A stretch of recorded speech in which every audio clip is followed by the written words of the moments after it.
Hailing from an intensely artistic household, her early loves were painting, pottery and sculpture.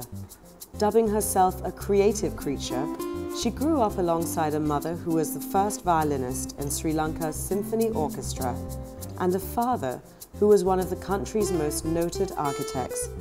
Professing to do things backwards, she married at the age of 18, had children, and later on took up studying and perfecting her father's profession. Starting off as a trainee in her father's architectural practice, she moved on years later to start her own firm in 1993. She has since gone on to become one of Sri Lanka's most illustrious architects, responsible for some of the most distinct structures dotting the country's landscape. ETV Power Women proudly presents Nela De Zoysa.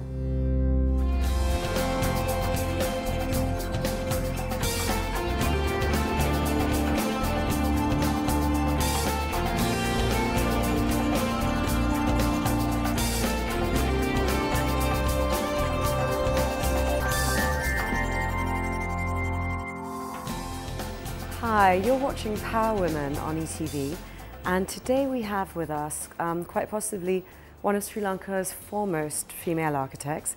You would have definitely have seen her work dotted around the city. If you didn't know it was hers, you will do after this show. I'd like to welcome Nela De Zoysa to Power Women. Hi Nela, welcome to the show. Hi Minoli. It's lovely to have you with us here today.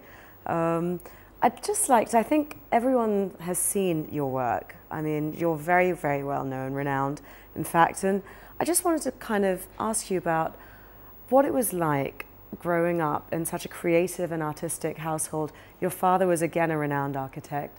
Your mother was a violinist, I think, one of the first violinists for the Sri Lankan Symphony Orchestra. Yes, she played first violin. Yeah. So what was that like? I mean, it must have been a fascinating environment to grow up in. I didn't really realize it until I looked back at the background. I mean, my family background. Yeah. And or the atmosphere. Because I suppose, yes, it would have been the norm. But do you feel that, you know, that sort of had a great impact on your life and your work? Possibly my subconscious mind. Yeah. But I think I developed my creativity through my years at the Melbourne Art School under Cora Abrams. Since I was about 12, I was painting. Wow, fantastic. And does art, is that something that sort of runs in your family? Well, my father took to painting much later on. Okay. When he was practically giving up architecture. I understand that you always say that you do things backwards, yes. Which I found a very fascinating statement, I have to say. Would you like to just sort of explain what you mean about that? No, it's just that I think my statement of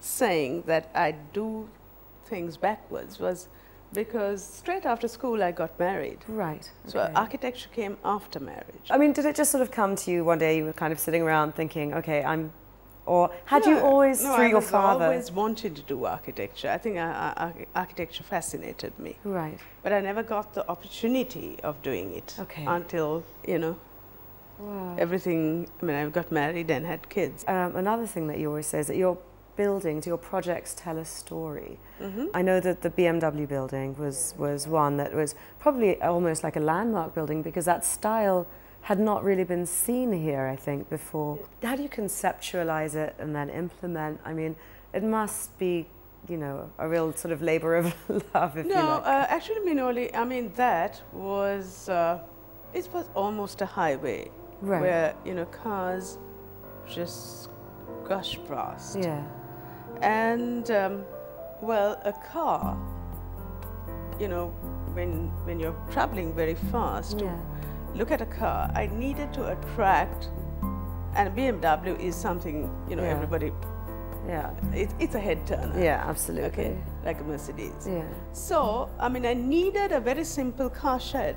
Right. To bring out the beauty of this. The beauty of the car. Yeah. And beauty of the engine. And the BMW is known for its performance. Yes. So that's, I think, one of the reasons the engine influenced me. Right. And I decided to expose the services of the building. Yeah. So you would see the air conditioning ducts running through. Right. And just to sort of tie in with your whole... Yeah, that's right. And how do you find that? I mean, you've won over 15, 16 different accolades, you know, from very, very recognized bodies. I mean, how does it feel like, do people call you up and say, okay, you know, you've been nominated for this award and you know, you've received that? I mean, how does it feel? You feel good. I mean, my latest definitely did make me feel really good. Yeah. Yes, I mean, this year I did made a fellow of the American Institute of Architects, honorary fellow. Right, which is the biggest honor. Yeah. The American Institute of Architects, which is a very, very large body of architects, would confer on an architect practicing outside of the United States.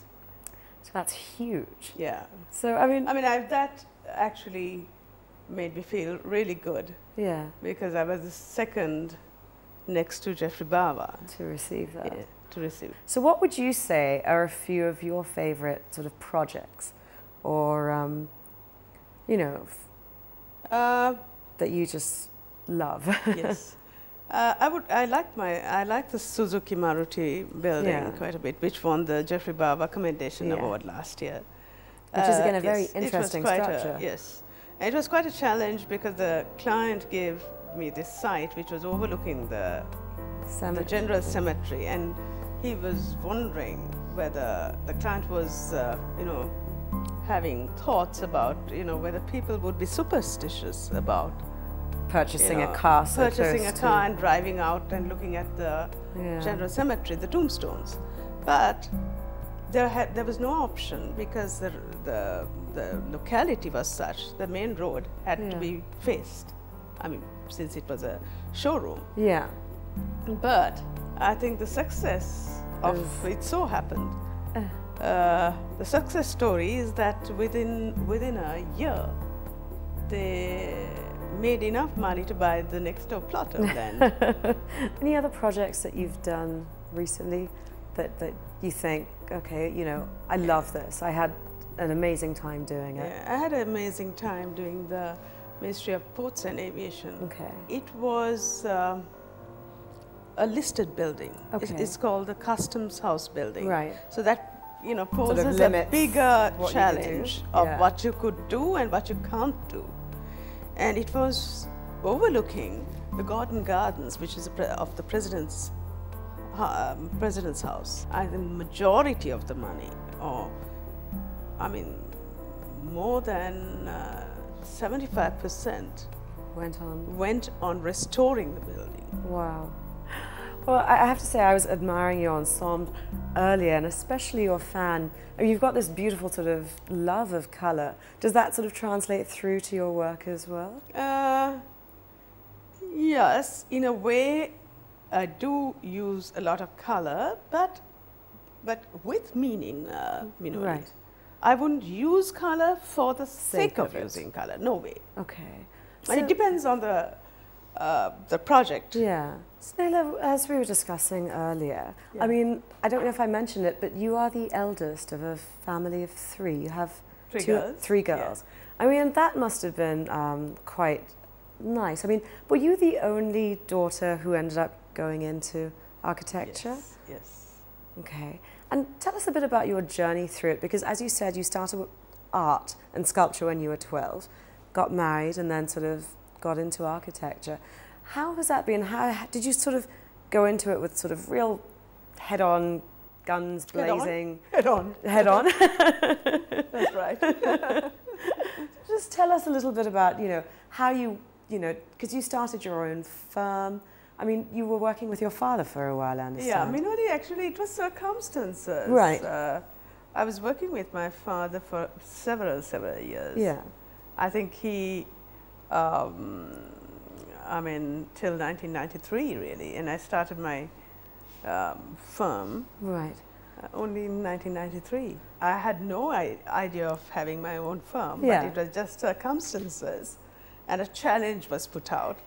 And my friend, I would say teacher and colleague, Right. Anjalendran, Yeah. actually pushed me And so to just go for it. go for it. Well, we're going to take a little break, but don't go anywhere because we will be back with more from Nela De Zoysa. So we'll see you after the break.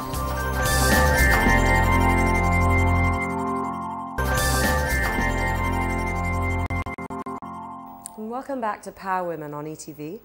We have with us today Nela De Zoysa, renowned architect, and a very successful woman, a very powerful woman who's also incredibly modest.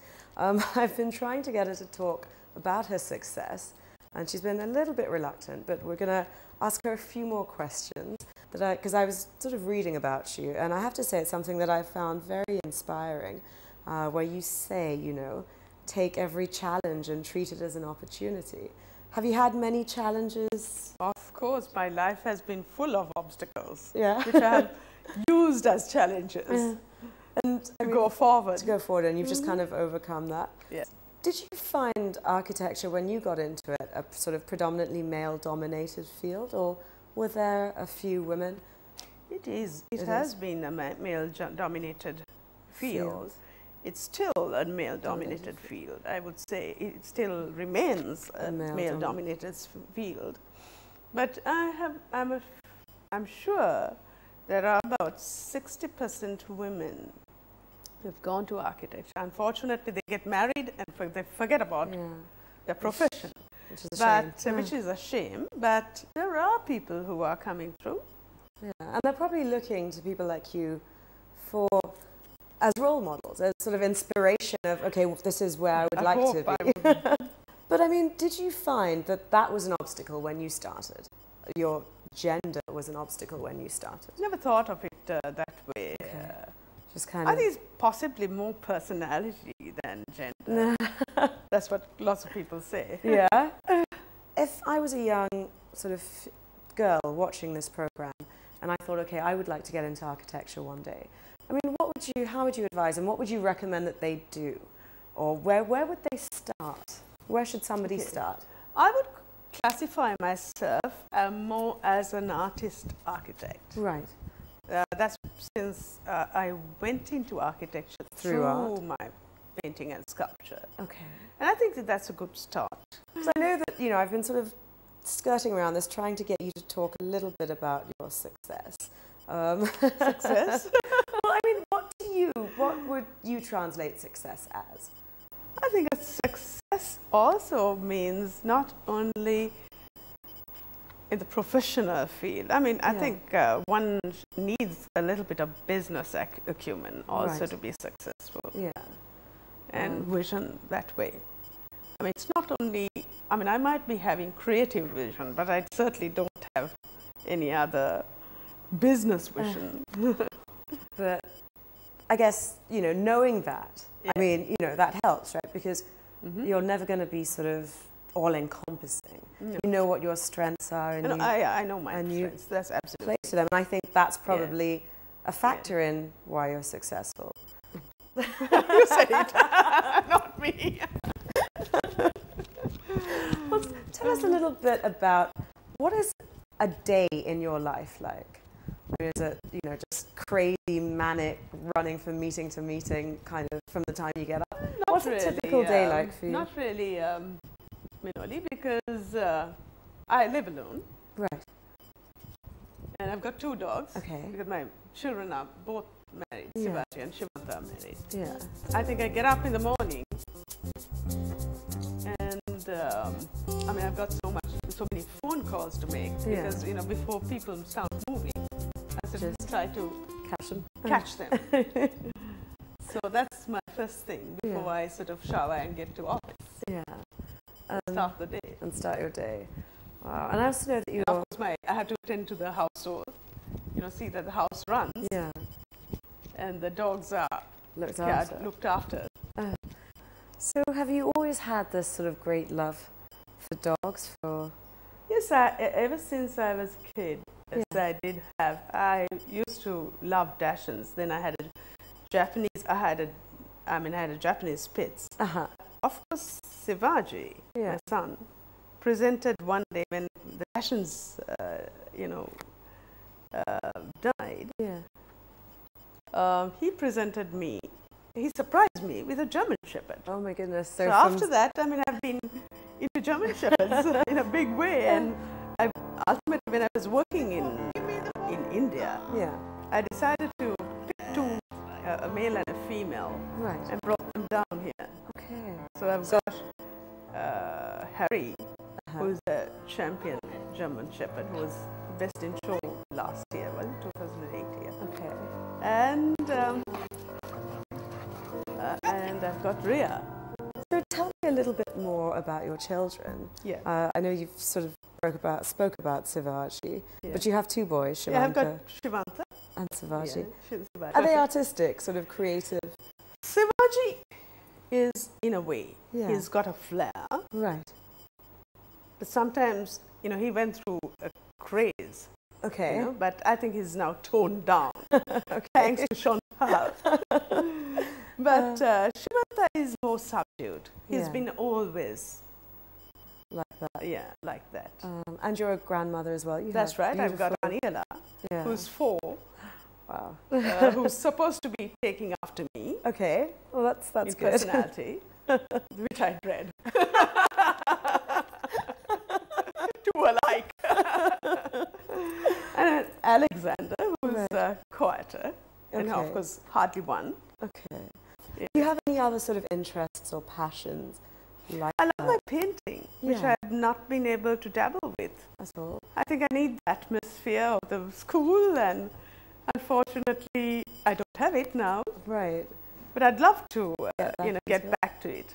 Do you think you might ever sort of do an exhibition if you get back into it? Do you think you'd like to exhibit? Is that something that would interest you? Why not? If I can get back into it. Let's hope. So what inspires you to paint? What sort of things inspire you? Do you have to be in a certain frame of mind, or it just sort of comes to you as a... when you're in it, it does come. Yeah. When you're at it, like anything. Like anything. It's just a bit of... Yeah. Otherwise, otherwise without practice, nothing is perfect. So tell us who inspires you, or what inspires you? Well, it does. I'm very much inspired, especially after, a trip to Europe or the US, which I love to do. Yeah. And those architects really inspire me. Have you seen any work here from sort of young architects that you've sort of sat back and thought, wow, this is interesting? Minoli, it's strange that you say it. The City School of Architecture. Yeah. Actually, I happen to be the inaugural president of the alumni, which is called the Forum CSA. And Forum CSA helped the school, the City School, which was going in for RIBA recognition, Royal Institute of British Architects recognition. And we decided to put up an exhibition of the products of the school, which was absolutely successful. I was so thrilled to see how the young architects had got together and worked, and the work was on exhibition. Unfortunately, it was not a public exhibition. It was only for the purpose. It's done for the purpose. And the board, visiting board, was absolutely enchanted. And I must say, they are developing their own styles. I'm true, Jeffrey Baba has influenced them a great deal. He's a master of space. He was a legend. But they are developing their own styles. That's something which I really saw very prominently in amongst the exhibits. Right. Well, we're going to take a little break. But don't go anywhere because we're going to be back with more from Nela. We also have a little surprise for her. We've got some of her friends and family talking about her, just letting us know a little bit